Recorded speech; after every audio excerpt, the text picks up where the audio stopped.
창세기 20장은 아브라함이 하나님의 부르심을 받았을 초창기에 일어난 사건, 즉 창세기 12장에서 벌어졌던 애굽에서의 사건과 거의 비슷한 이야기를 담고 있습니다. 창세기 12장의 애굽왕 바로처럼 오늘 본문에 그랄 왕 아비멜렉이 등장합니다. 근대까지도 왕의 권력은 대단했는데 지나가는 나그네였던 아브라함의 아내를 그냥 데려갈 수 있었습니다. 이런 상황에서 아브라함은 다시 한번 자기 아내를 누이라고 속이고 자기가 오라비라고 하면서 생존을 모색합니다. 그렇지만 결국 아비멜렉은 사라를 데려갑니다.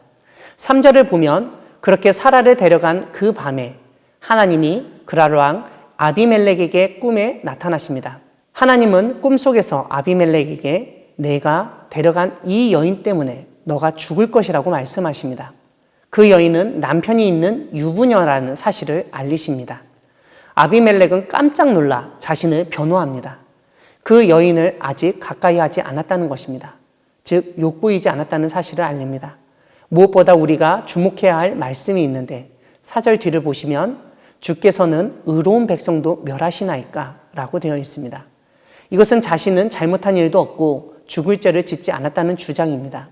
아비멜렉은 5절 끝에서 자신은 온전한 마음과 깨끗한 손으로 사라를 데려왔다고 결백을 주장합니다.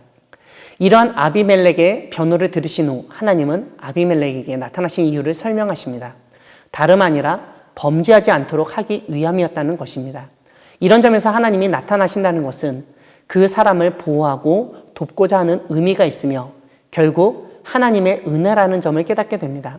하나님은 아비멜렉이 데려온 그 여인이 어떤 사람의 아내임을 다시 한번 강조하십니다. 그런데 그 여인의 남편이 어떤 사람인지를 바로 뒤에서 설명합니다. 다름 아니라 그 사람은 선지자라는 것입니다. 그래서 그가 아비멜렉을 위해서 기도할 것이고 너는 그 기도 덕분에 살 수 있을 것이라고 말씀하십니다. 만약 그 아내를 돌려보내지 않으면 너와 내게 속한 모든 사람이 반드시 죽을 것이라고 경고하십니다. 아비멜렉이 하나님이 경고하시고 그를 죽도록 하실 수 있는 분은 하나님이십니다.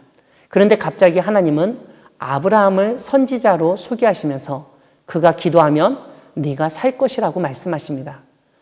하나님이 이렇게 하신 이유는 아브라함을 살리고 아브라함의 아내 사라를 살리기 위함입니다. 만약 아비멜렉과 하나님의 관계로 끝날 일이었으면 아브라함의 아내 사라는 돌려보냅니다.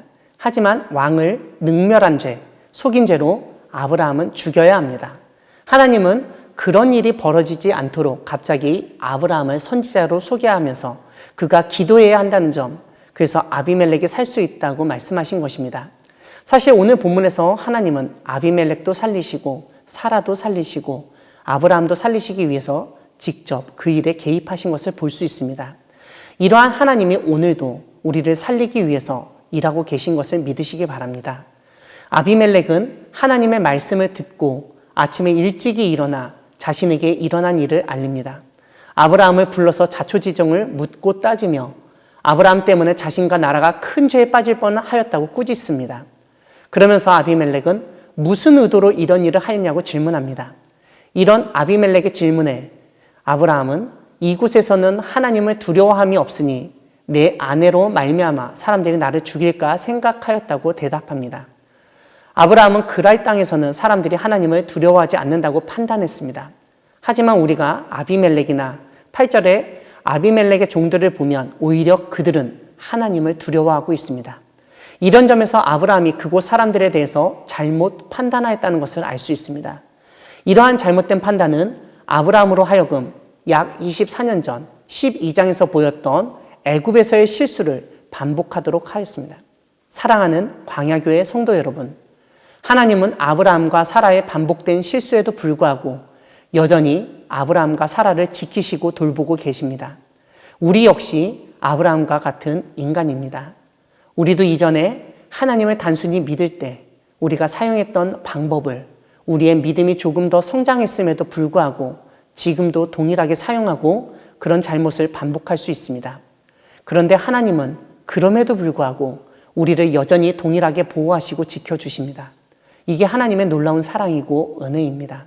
우리의 잘못된 판단, 우리가 반복하는 잘못 속에서 우리를 지키시고 돌보시며 도우시는 하나님의 은혜에 감사하며 이전과 다른 삶을 살아가는 여러분 되기를 바랍니다.